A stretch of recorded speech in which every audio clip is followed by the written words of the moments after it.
అందరికీ నమస్కారం. Seed capital UC నమోదు చేయడం ఎలా అనేది తెలుసుకోవాలంటే ఈ వీడియో స్కిప్ చేయకుండా చివరి వరకు చూడండి. ముందుగా కేంద్ర గ్రామీణాభివృద్ధి శాఖ తాజాగా వెల్లడించిన నివేదికలో 2025-26లో 1,47,000 మంది డ్వాక్రా మహిళలకు వ్యాపారాల కొరకు రుణాలు అందజేసి మహిళా పారిశ్రామికవేత్తలను ప్రోత్సహించడంలో మన ఆంధ్రప్రదేశ్ అగ్రగామిగా నిలిచింది.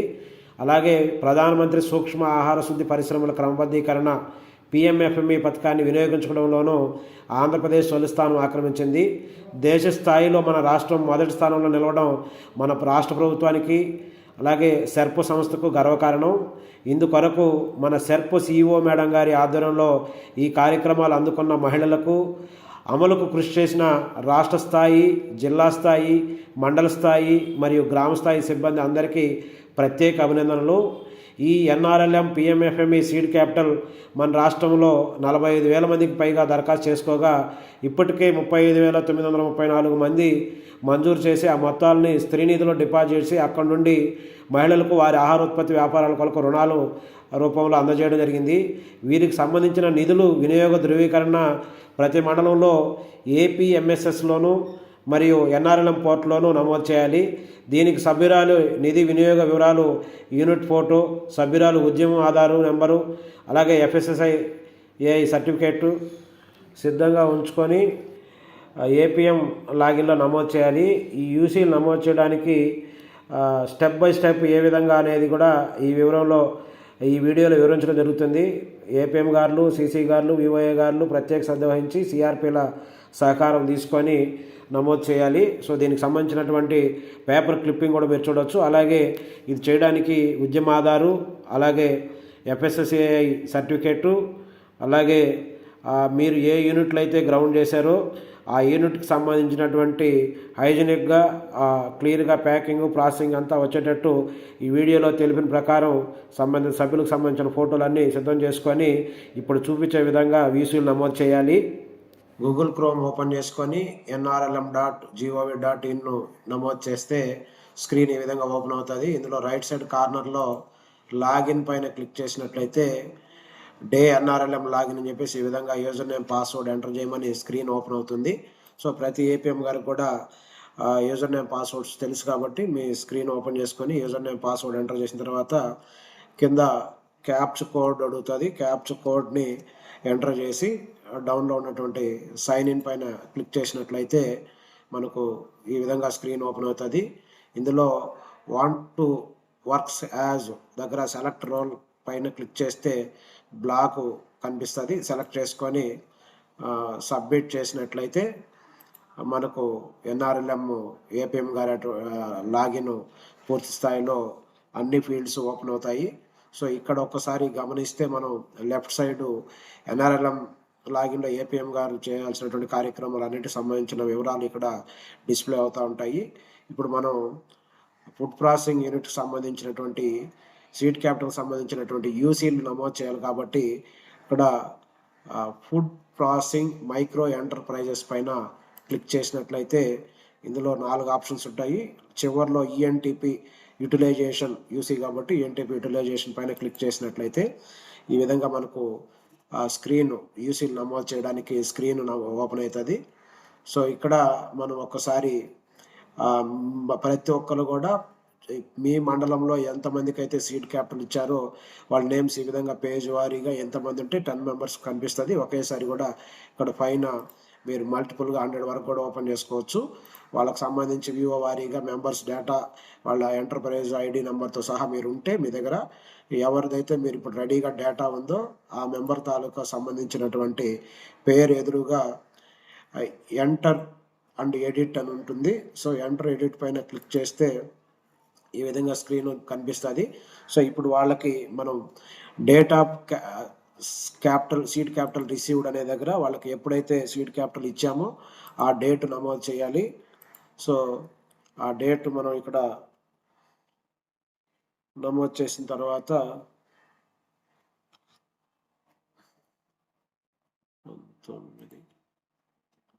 అదేవిధంగా వాళ్ళకు అమౌంట్ ఎప్పుడు ఎంత ఇచ్చామనేది అడుగుతుంది.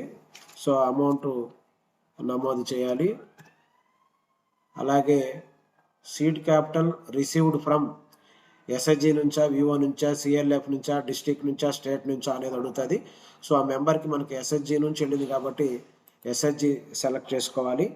సో అలాగే యూటిలైజేషన్ డేట్ వాళ్ళు ఎప్పుడు దీన్ని ఉపయోగించుకున్నారనేది మనం ఆల్మోస్ట్ 2021 నుంచి సీడ్ క్యాపిటల్ ఇస్తున్నాం కాబట్టి వాళ్ళు ఏ డేట్ను మనం మీరు సీడ్ క్యాపిటల్ ఇచ్చి ఉంటే వాళ్ళకి డ్రా చేసుకున్న డేట్ని మనం ఇక్కడ చూపించాలి. సో అదేవిధంగా వర్కింగ్ అమౌంట్ ఎంత అనేది నమోదు చేయాలి. ఎక్విప్మెంట్స్కి ఎంత అమౌంట్ ఇచ్చామనేది, ఎక్విప్మెంట్లో ఏమి కొన్నారు వాళ్ళు, బ్లెండర్సా, ఓవెన్సా, డ్రైయర్సా, రోస్టింగ్ ఇన్స్ట్రుమెంట్సా, మిల్లింగ్ ఇన్స్ట్రుమెంట్సా, క్రషింగ్ ఇన్స్ట్రుమెంట్సా, ఇట్లా అదర్సా, రిఫ్రిజిరేటర్ ఏమి అడుగుతుంది. సో ఏదైతే వాళ్ళు కొని ఉంటే ఈ అమౌంట్తో అది నమోదు చేయాలి. అలాగే వర్కింగ్ క్యాపిటల్ ఎప్పుడు అంటే 2 ఒకేసారి ఇచ్చి ఉంటాం కాబట్టి అది కూడా సేమ్ డేట్ ఇవ్వాలి. అదేవిధంగా వర్కింగ్ క్యాపిటల్కి ఎంత ఇచ్చాము అనేది నమోదు చేయాలి. సో వర్కింగ్ క్యాపిటల్ ఏమి కొన్నారు వాళ్ళు అనేది కూడా వాళ్ళని అడిగి నమోదు చేయాలి.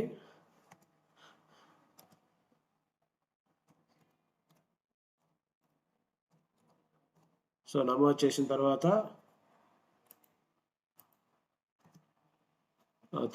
టర్న్ ఓవర్ అమౌంట్ అడుగుతుంది. మనకు 2021 నుంచి ఇంతకుముందే చెప్పినట్టు వాళ్ళకి ఏ ఇయర్లో మీరు ఇచ్చుంటే అక్కడ నుంచి ప్రతి ఇయర్ ఎంత సేల్స్ జరిగింది మంత్ వైజ్ లెక్కేసుకొని ఇయర్ మొత్తానికి సంబంధించిన అమౌంట్ ఇక్కడ వేయాలి. సో ఈ మెంబర్కి లేటెస్ట్గానే లాస్ట్ 2 months బ్యాక్ ఇచ్చాం కాబట్టి 25-26లో ఇప్పుడు ఈ 2 monthsలో ఎంత టర్న్ ఓవర్ జరిగింది అనేది మాత్రమే నేను ఎంటర్ చేస్తున్నాను. కానీ ప్రతి ఒక్కళ్ళు మీ బెనిఫిషరీకి ఎప్పుడు లోన్ ఇచ్చాము, ఏ ఫైనాన్షియల్ ఇయర్ ఇచ్చాము, వాళ్ళ ఆ యాక్టివిటీ సీజనల్గా చేస్తున్నారా లేకుంటే 6 months చేస్తున్నారా, ఇయర్ మొత్తం చేస్తున్నారా అనేది చూసుకొని ఆ ఇయర్ మొత్తానికి సంబంధించి ఎన్ని నెలలు జరిగింది, నెలకు ఎంత సేల్ జరిగింది, లేదా పర్ డే ఎంత సేల్ జరిగింది, ఆ ప్రకారం మొత్తం వాళ్ళ సేల్స్ వివరాలన్నీ కౌంట్ చేసుకొని ఇయర్ వైజ్ ఎంటర్ చేయాలి. సో నేను ఓన్లీ 2 months చేస్తున్నాను కాబట్టి 2 months ఇక్కడ నమోదు చేశాను. అదేవిధంగా ఎంటర్ ఫైనల్ ఫినిష్డ్ ప్రోడక్ట్ అనేది ఇస్తే ఇక్కడ మనం వాళ్ళు ఏమి తయారు చేశారో దాన్ని మనం నమోదు చేయాలి. వీళ్ళది వచ్చి స్వీట్ మురుకు.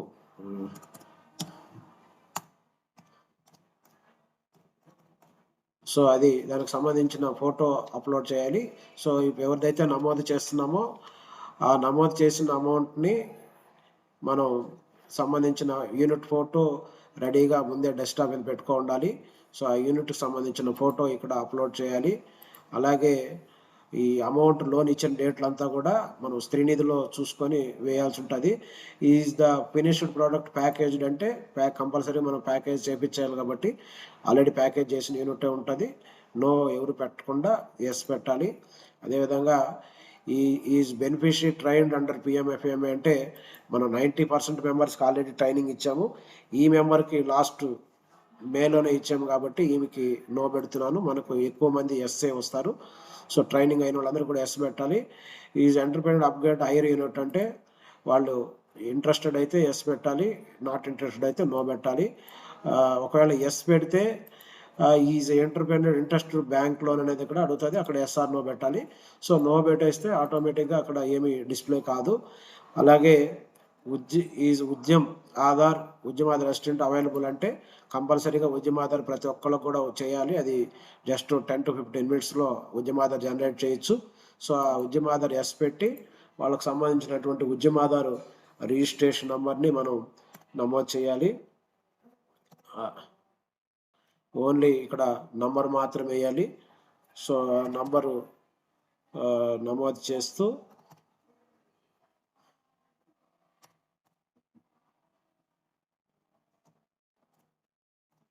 అదేవిధంగా పిఎంఎఫ్ఎంఏ సీడ్ క్యాపిటల్ అమౌంట్ ఎంత రీపే చేశారు ఇప్పటి వరకు అనేది ఆల్రెడీ 100% క్లోజ్ అయిపోయింటే టోటల్ అమౌంట్ ఇస్తాము. లేదు ఇది కూడా శ్రీనిధి డీసీబీ దగ్గర పెట్టుకొని సమాచారాన్ని కరెక్ట్గా సేకరించుకొని వేయాలి. సో ఎంత అయితే రీపే చేశారో అది మాత్రమే ఎంటర్ చేస్తాము. అలాగే is FSC register number available అంటే ఎస్ పెట్టాలి. వ్యాలిడ్ ఎఫ్ఎస్ఐ ఎప్పుడు దాకా అంటే వీళ్ళు 2 ఇయర్స్ చేసుకున్నారు. జూలై 8వ తేదీ చేసుకున్నారు కాబట్టి అదేవిధంగా జూన్ 8వ తేదీ చేసుకున్నారు. సో ఆ ప్రకారం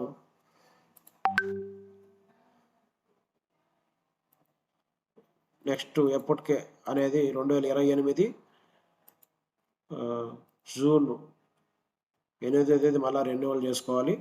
సో ఆ ప్రకారం మనం ఇక్కడ వాళ్ళు ఎప్పటి వరకు వ్యాలిడ్ అవుతుంది అనేది నమోదు చేయాలి.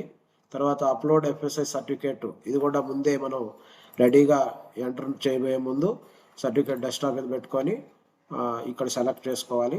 ఇన్ కేస్ ఈ మెంబర్కి జిఎస్టీ ఉంటే ఈ జిఎస్టీ నంబర్ అవైలబుల్ అంటే ఎస్ పెట్టి జిఎస్టీ నెంబర్ ఎంటర్ చేయాలి.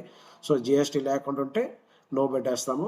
సో ఈ ప్రకారం మనం మొత్తం కూడా నమోదు చేసిన తర్వాత చివరిలో సేవ్ అండ్ అప్డేట్ ఒకసారి అన్ని వివరాలు కూడా ఫస్ట్ నుంచి మొత్తం చెక్ చేసుకొని అన్నీ కరెక్ట్గా ఉన్నా లేదా చూసుకొని సేవ్ అండ్ అప్డేట్ కొట్టామంటే ఆటోమేటిక్గా సేవ్ అయిపోతుంది. సో ఈ ప్రకారం మనం అందరు సభ్యుల వివరాలు చేయాలి.